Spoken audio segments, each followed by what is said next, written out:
Nous avons vu comment la semaine de la Passion résumait prophétiquement les 7000 ans de l'histoire humaine. Maintenant, parcourons les 2 longs jours qui ont suivi la croix, cette période où il guide, porte la lumière dans l'attente de sa manifestation glorieuse. Depuis sa venue en chair et en os dans ce monde, commence une nouvelle génération, la génération messianique. Elle couvre 2 jours, 2000 ans. Il répand le message ou la parole sur la terre, édifie son peuple et prépare le monde à sa manifestation glorieuse. De sa manifestation dans ce monde dans la personne de Christ jusqu'au 31 décembre 1999 à 23h59, le monde a traversé le 5e et le 6e jour, un temps de combat spirituel, mais aussi de moisson pour les âmes. Cette période d'attente active trouve son espérance dans la prophétie d'Osée, qui résonne avec une clarté particulière. Il nous fera revivre après 2 jours, et le 3e jour, il nous relèvera. Osée 6, verset 2. Ce 3e jour correspond au millénium, le grand sabbat de l'Éternel. Les 2 jours de la génération messianique préparaient et annonçaient cette manifestation.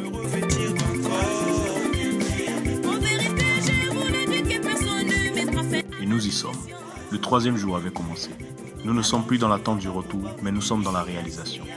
Le grand sabbat, le règne avait déjà été inauguré. Comme apparu autrefois en la personne de Jésus-Christ, il avait promis en ces temps-là. Quand il viendra, lui, l'Esprit de vérité, il vous conduira dans toute la vérité. Jean 16, verset 13. À partir de l'an 2000, le 7e jour s'est levé, le jour de son règne. Ce n'est plus la génération prophétique ou l'ère de l'Église. Non, c'est le temps où Dieu se révèle directement en l'humain et le conduit à la vie éternelle.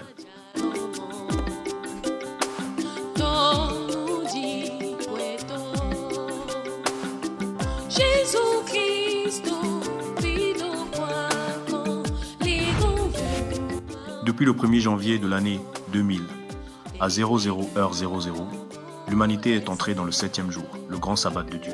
C'est le millénium, le temps du Christ réapparu, l'esprit de vérité promis. Écoutons le message qu'il donna lui-même dans l'évangile de Jean. J'ai encore beaucoup de choses à vous dire, mais vous ne pouvez pas les porter maintenant. Quand le Consolateur sera venu, l'Esprit de vérité, il vous conduira dans toute la vérité. Car il ne parlera pas de lui-même, mais il dira tout ce qu'il aura entendu, et il vous annoncera les choses à venir. Il me glorifiera, parce qu'il prendra de ce qui est à moi, et vous l'annoncera. Tout ce que le Père a est à moi.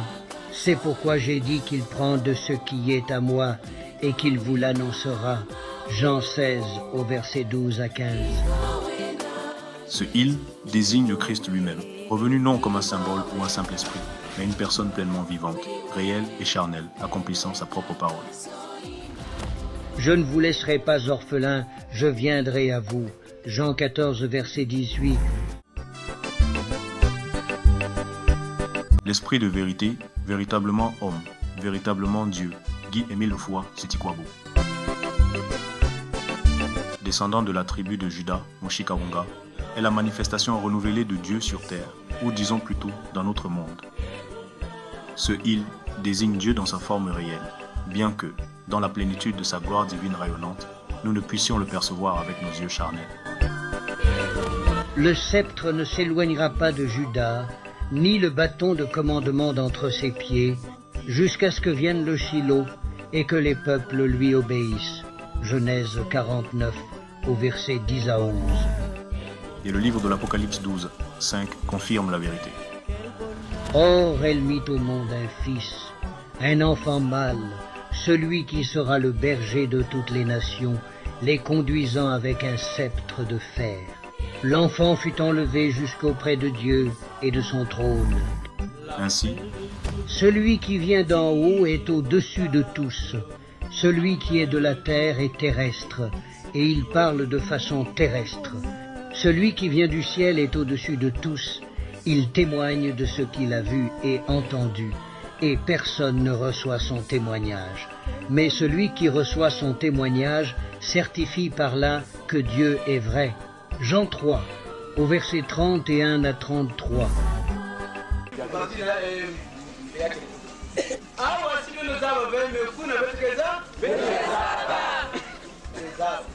Nul ne passera,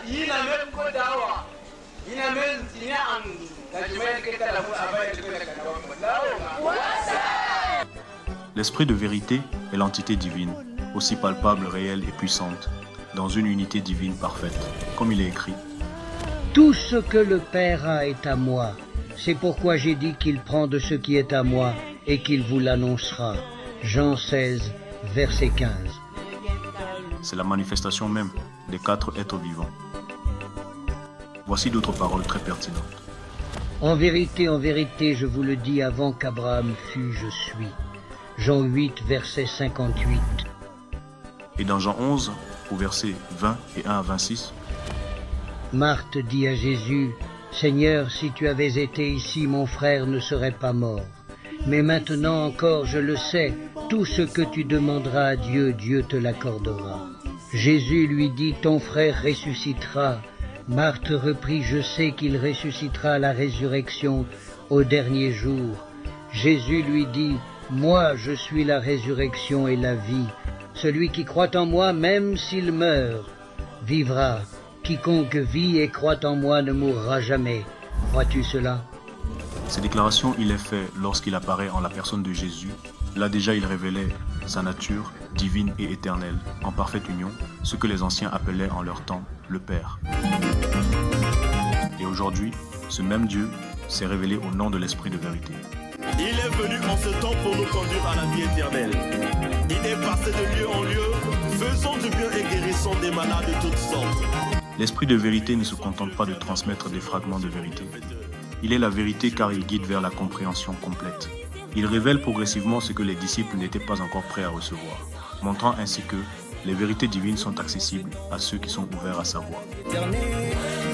Avec la même humilité que lors de sa première venue, en la personne d'Emmanuel ou Yeshua ou encore Issou, il agit aujourd'hui avec la même puissance, la même autorité et le même amour, révélant les vérités divines de l'heure à l'humanité tout entière.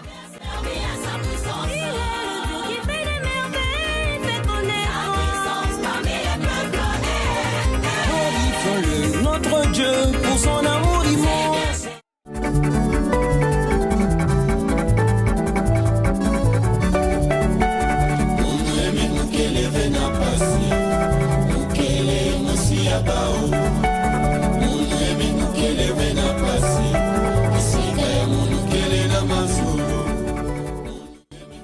Mon Émile Mukele Venabasi, Mukele Moussi Abaou.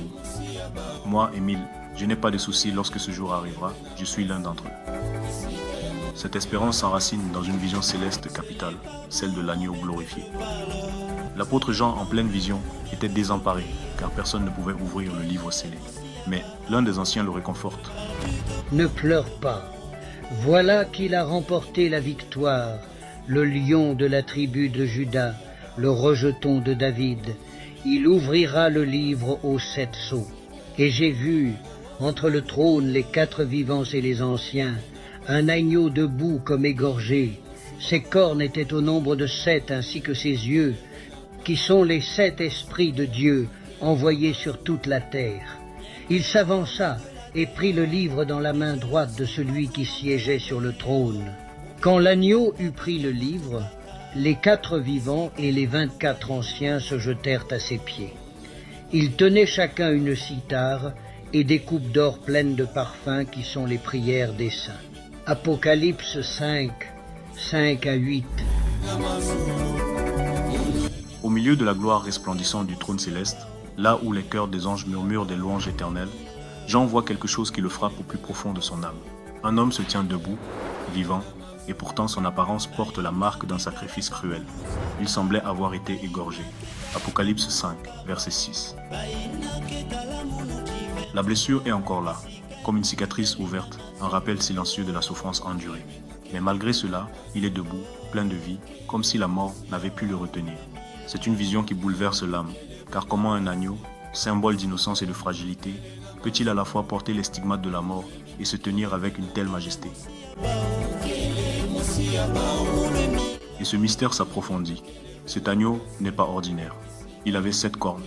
Apocalypse 5, verset 6. Dans le langage des Écritures, Les cornes parlent de puissance, de force invincible, de victoire. Mais 7 cornes, c'est la plénitude de la puissance, une autorité absolue, une domination qui ne connaît ni limite ni faiblesse. Cet agneau ou cette personne n'est pas un être passif. Il incarne une souveraineté qui vient de Dieu, une force qui s'étend sur toute la création.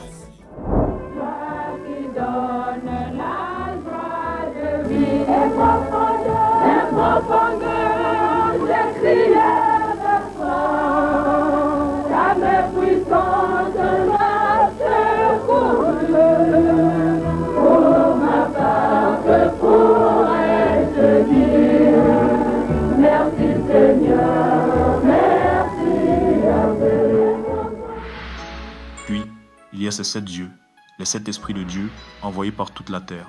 Apocalypse 5, verset 6. Les yeux, dans les Écritures, représentent la connaissance, la sagesse. 7 yeux, c'est l'omniscience, une vision qui embrasse tout, comme le confirme Zacharie. Ce sont les yeux de l'Éternel qui parcourent toute la terre. Zacharie 4, verset 10. Ces yeux ne sont pas passifs, ils symbolisent l'Esprit de Dieu en action, le Saint-Esprit, une présence qui voit, connaît et agit partout. Enfin, sous le regard émerveillé de Jean, l'homme s'avance vers le trône et reçoit le livre scellé de la main droite de Dieu. Son geste est chargé de détermination. Il s'apprête à en briser les 7 sceaux, révélant ainsi les desseins cachés et les mystères divins.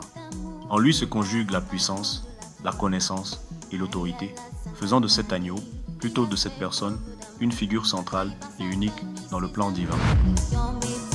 Pour conclure avec ce passage, quand Jean le voit, il est à la fois vivant et marqué par une blessure, comme s'il avait donné sa vie, mais qu'il était toujours là, plus fort que lui. Pourquoi lui seul était-il digne d'ouvrir le livre? Parce qu'il porte en lui la plénitude de Dieu. Seul Dieu peut être à la fois le sacrifice parfait et le roi tout-puissant. Et presque tout, d'après la loi, est purifié avec du sang, et sans effusion de sang, il n'y a pas de pardon. Hébreux 9, verset 22. Cette effusion de sang s'est accomplie à l'aube du 3e millénaire, précisément le 5 février 2002, de 3h à 5h du matin, soit 2 heures de temps humain. De ce fait, il est, comme il le déclare, « Je suis l'alpha et l'oméga, le premier et le dernier, le commencement et la fin ». Apocalypse 22, verset 13. L'agneau n'est pas un symbole, c'est Dieu qui se révèle, dans toute sa force et tout son amour. Un mystère qui nous a été révélé en cette 4e génération et qui nous montre à quel point il est plus proche de nous.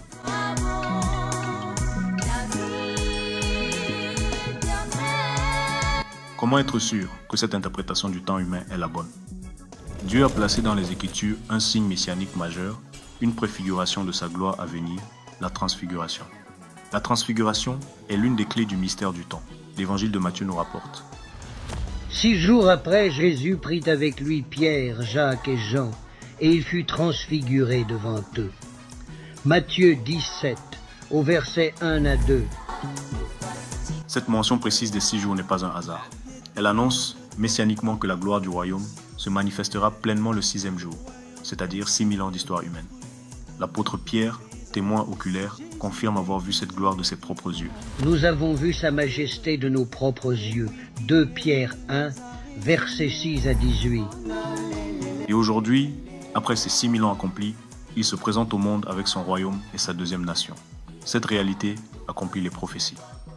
Il arrivera dans la suite des temps que la montagne de la maison de l'Éternel sera fondée sur le sommet des montagnes, qu'elle s'élèvera par-dessus les collines, et que toutes les nations y afflueront. Des peuples s'y rendront en foule, et diront, « Venez et montons à la montagne de l'Éternel, à la maison du Dieu de Jacob, afin qu'il nous enseigne ses voies, et que nous marchions dans ses sentiers. Car de Sion sortira la loi, et de Jérusalem la parole de l'Éternel. » Ésaïe 2, au verset 2 à 3. Et l'ultime accomplissement nous est révélé dans l'Apocalypse.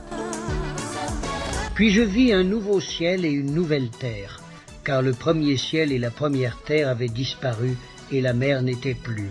Et je vis descendre du ciel, d'auprès de Dieu, la ville sainte, la nouvelle Jérusalem, préparée comme une épouse qui s'est parée pour son mari.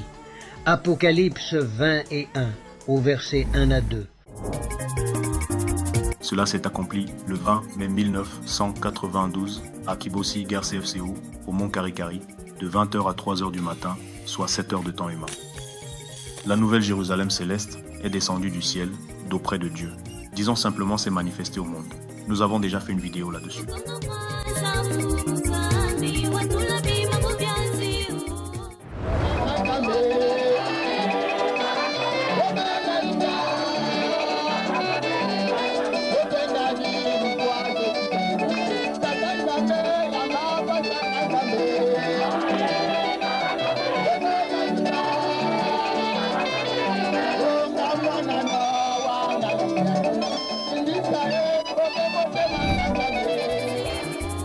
En somme, le grand mystère est dévoilé.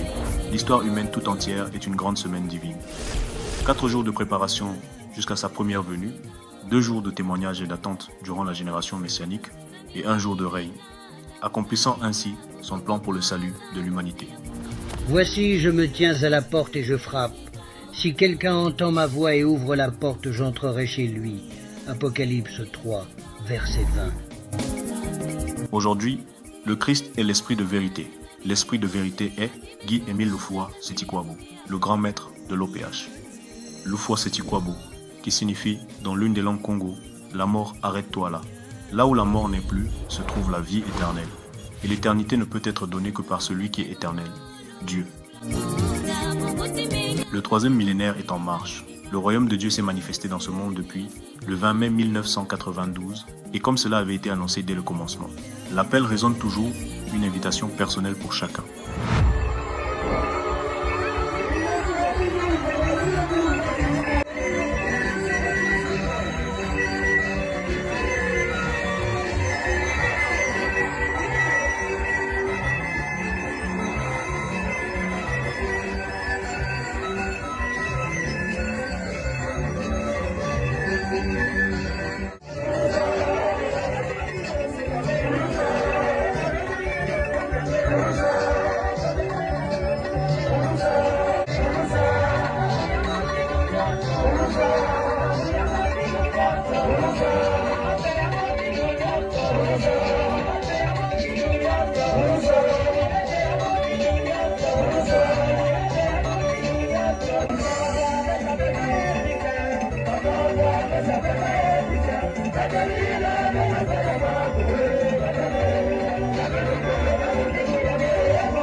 La puissance absolue de ton nom nous rassure. Les ovations de ton peuple s'élèvent pour ta gloire. Comment ne pourrais-je pas te glorifier? Oh, c'est-il pas bon le